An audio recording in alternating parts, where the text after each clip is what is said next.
Diamond হারবারের সাংসদ অভিষেক বন্দ্যোপাধ্যায়ের উদ্যোগে 564 কোটি টাকা ব্যয়ে বজবজ 2 নম্বর ব্লকে যে ডোঙারিয়া রায়পুর জল প্রকল্প, সেই জল প্রকল্পের দ্বিতীয় ইউনিট তৈরির কাজ হচ্ছে এবং প্রত্যেকটি জায়গায় একটি করে যে জলের ট্যাঙ্ক, সেই জলের ট্যাঙ্ক নির্মাণ করা হচ্ছে। যেটা জানা যাচ্ছে যে বজবজ 2 নম্বর ব্লকে 6টি ট্যাঙ্ক এবং বজবজ 1 নম্বর ব্লকে একটি ট্যাঙ্ক নির্মাণের কাজ ইতিমধ্যেই শুরু হয়েছে, যাতে দ্রুততার সাথে দ্রুত যে কাজ হয় নির্মাণের কাজ, সেই কাজ যাতে তাড়াতাড়ি শেষ হয়, সেই কারণেই কিন্তু বজবজ 2 নম্বর ব্লকের বিডিও এবং বজবজ 2 নম্বর পঞ্চায়েত সমিতির সভাপতি বুচান ব্যানার্জি তারা এই কাজ পরিদর্শনে যান।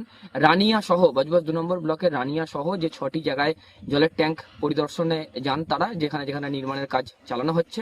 এবং যেটা জানা যাচ্ছে যে সাংসদ কথা দিয়েছিলেন, সেই কথা মতোই তিনি কথা রেখেছেন এবং প্রত্যেক ঘরে যে পরিশ্রুত পানীয় জল পৌঁছে দেওয়ার কথা তিনি দিয়েছিলেন, সেই কথা মতোই কিন্তু এই 564 কোটি টাকা যে ব্যয় করা হয়েছে সাংসদের উদ্যোগে জনস্বাস্থ্য দপ্তরের পক্ষ থেকে, সেই কারণেই কিন্তু এই কাজ চলছে বলে জানা যাচ্ছে।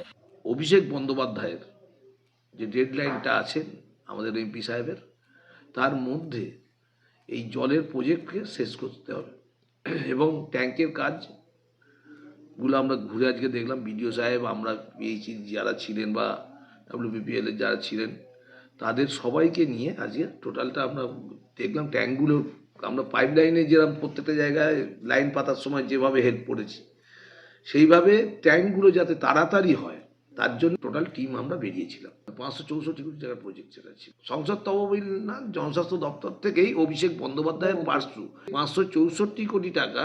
এই 564 কোটি টাকা শুধু এই বজবজ 2, বজবজ 1-এর একটা অংশ, এটা বিষ্ণুপুর আছে, বিষ্ণুপুর 2 আছে এবং বিষ্ণুপুর 1-এর একটা অংশ আছে। আমার শহর বজবজ থেকে ক্যামেরা ঋতিকার সাথে সুপ্রজিৎ চক্রবর্তী, কলকাতা টিভি।